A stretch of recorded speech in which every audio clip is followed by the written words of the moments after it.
Esse é uma cápsula e nós vamos falar agora sobre o problema da China com as fábricas de carro elétrico que tem lá, né? A China saltou na dianteira da produção de carros elétricos, o governo chinês decidiu que era muito importante fabricar carros elétricos e aí deu uma série de incentivos para as empresas de carros elétricos e agora tem 129 marcas de carros elétricos na China. Qual que é o problema? O problema é que não tem cliente para isso tudo, né? É o problema clássico do planejamento central. Por mais que seja bem intencionado, e assim, faz sentido um país querer se destacar na área de fabricação de carros elétricos, a gente sabe, eu acho que o carro elétrico é o futuro, tá, gente? Eu digo para vocês, não é por negócio de ecologia, de ser, porque não polui o ambiente, não é nada disso, é porque é gostoso guiar carro elétrico, né? É mais próximo da experiência que as pessoas têm já com o celular desde pequena guiar um carro elétrico. O carro elétrico é basicamente um celular grandão com rodas. Então, o carro elétrico é o futuro, eu não tenho dúvida nenhuma disso. Então, é lógico que é muito interessante para a China forçar a indústria a fazer isso.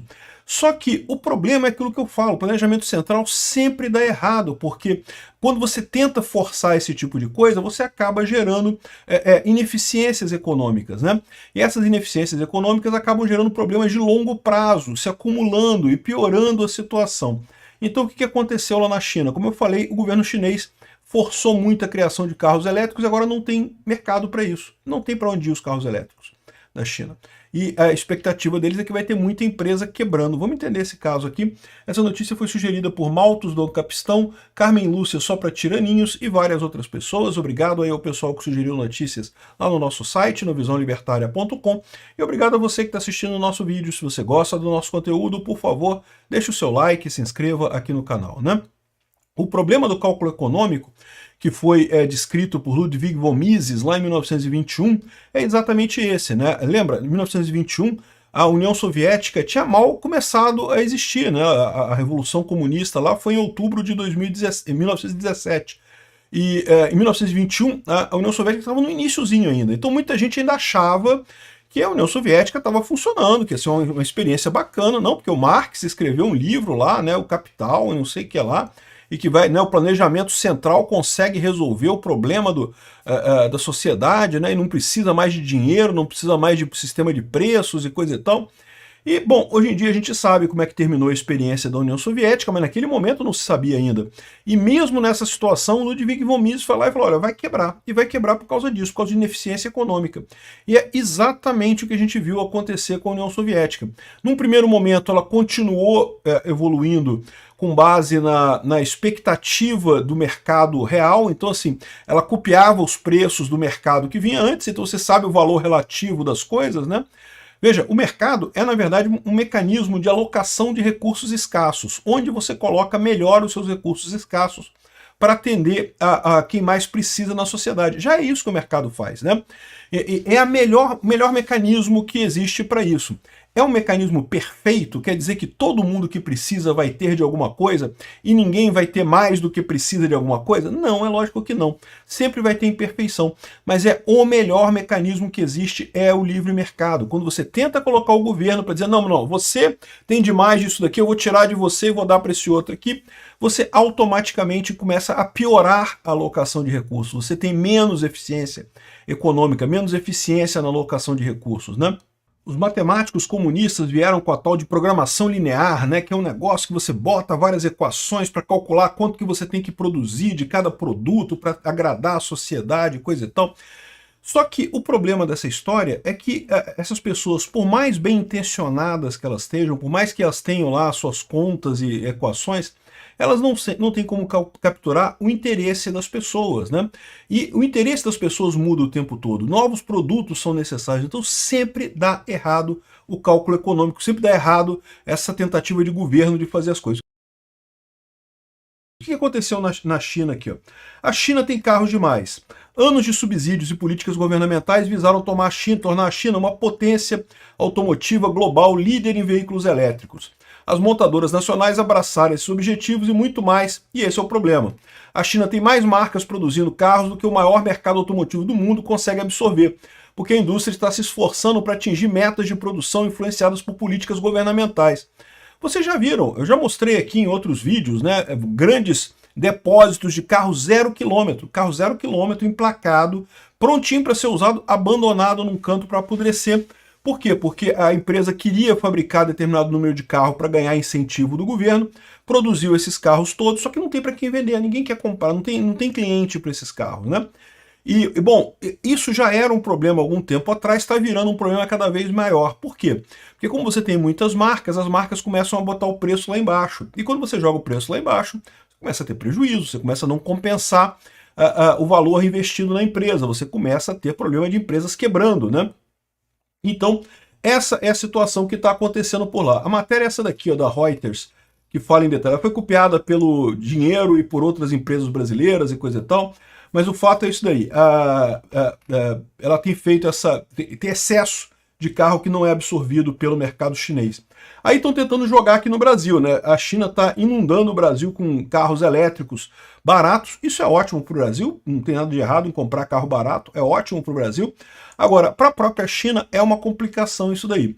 A previsão deles é que muitas dessas empresas vão simplesmente falir, né? Vão simplesmente quebrar, talvez todas elas. E esse é o problema, porque eu falo para vocês, as pessoas têm essa ideia de que não, vão quebrar a maior parte, mas vai ficar ali umas 2 ou 3 e coisa e tal, que vai se consolidar naquelas marcas principais. De certa forma, foi o que aconteceu na indústria automobilística normal. Para quem não lembra, quando começaram a ser fabricados os carros lá nos anos 1900 e coisa e tal, tinha um monte de marca, milhares de marcas. Em determinado momento, começaram muitas delas a quebrar, a falir, outras foram compradas, né, pela outra, né, então acabou se consolidando em algumas poucas marcas principais e algumas marcas de nicho, né? Você tem o Bentley, o Rolls-Royce, que são marcas de alto luxo, a Ferrari, né, que são empresas relativamente pequenas, mas focadas num nicho muito específico. E empresas de carro, de forma geral, você tem uma meia dúzia só aí no mundo todo que se consolidou em cima dessas empresas, né? Então, a expectativa deles é, não, a China está fazendo tudo certo, é isso mesmo, vai fazer isso daí e vai se consolidar e coisa e tal, e vão ter esses conjuntos de empresas aí. Só que esse é o problema que esse pessoal não percebe. A indústria automobilística, quando surgiu, ela surgiu de forma espontânea. O governo até deu alguma ajuda, teve algum incentivo, até teve, mas não foi uma coisa como aconteceu na China, do governo direcionar, estabelecer cota de produção de carro elétrico, o governo tomar a frente disso aí. Essa ilusão de que o governo planejar a economia é uma coisa positiva, que isso que desenvolve um país, é um erro enorme, é um erro monstruoso, que não chega a lugar nenhum.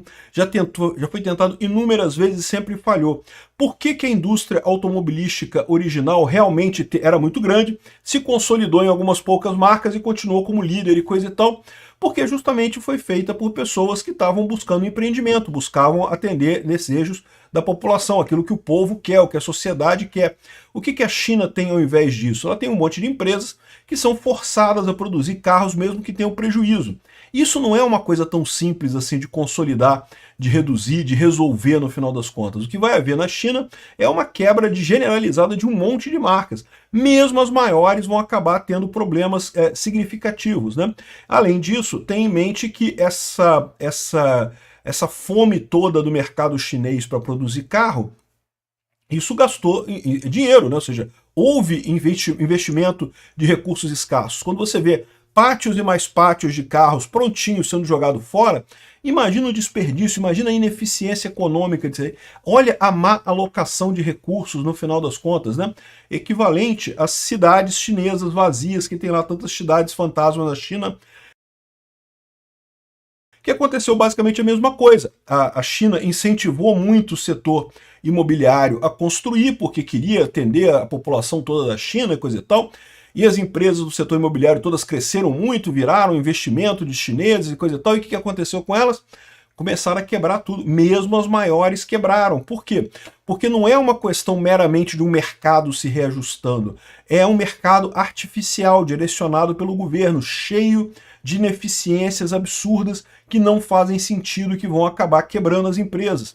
Então, eu sinceramente, a ideia que o pessoal tem, e muita gente aqui no Brasil acha que é isso, não porque a China está fazendo certo, o governo tem que incentivar as indústrias a fazer esse tipo de coisa, que aí depois, mesmo que das 129 marcas vão todas à falência, mas fica 3 ou 4, já tá bom, a China é a líder no mercado mundial de carro elétrico e coisa e tal. E eu não sei se é não, tá? Eu não sei se vai conseguir fazer esse tipo de coisa não, porque dependendo do grau de ineficiência econômica, dependendo do grau de desperdício de recurso, dependendo do grau de dificuldade dessas empresas, elas podem não sobreviver nem as maiores, né? A BYD é uma das que levantou o problema, falou que por quê? Porque a BYD é uma das maiores lá na China. E ela quer justamente que o governo acabe com algumas empresas menores para que ela não tenha problema. Repara como é que tudo passa a ser direcionado ao governo, porque é o governo que está controlando o mercado. Não é a vontade das pessoas, não é o investidor, não é o empresário, não é a vontade da população que está fazendo a coisa acontecer, é o governo que está direcionando. E eu não sei se o governo chinês vai fazer o que a BYD quer ou se vai deixar o mercado resolver sozinho. O que eu digo para vocês é, independente de qual for a decisão, vai dar merda. Inevitavelmente vai dar merda, porque não tem jeito. O mercado controlado pelo governo sempre dá errado, mais dia menos dia. Essa expectativa de que a China vai conseguir dominar o mercado e vai superar os Estados Unidos e a Europa e coisa e tal, é altamente questionável no final das contas, tá? A verdadeira força comercial vem de baixo para cima. É o empresário que coloca um bom produto, que aquele produto tem sucesso e com a venda daquele produto ele reinveste e faz. É o caso da Tesla lá nos Estados Unidos. A Tesla é exatamente um caso desse de empresa de carro elétrico que surgiu com as forças do mercado. Surgiu para fornecer um produto que as pessoas querem comprar. É totalmente diferente do que acontece com essas empresas chinesas, que é uma decisão de governo de fazer as coisas. Eu, sinceramente, tenho muito medo. Não estou dizendo que você não deva comprar um carro chinês, até porque carro é alguma coisa que tem uma vida útil de alguns anos, então mesmo que essas empresas todas vão à falência daqui a 10 anos, 20 anos, o seu carro, o chinês já vai estar mesmo no fim da vida útil dele, né, a vida que segue, né? E se tiver um bom preço, por que não comprar, né? Mas eu sinceramente acho que em termos de decisão econômica global da China, essa ideia da China de cortar caminho na economia, não, eu vou incentivar aqui o carro que eu quero estar lá na frente, que eu quero chegar nisso daí, e isso não vai dar certo, isso vai dar mais problema no final das contas, né?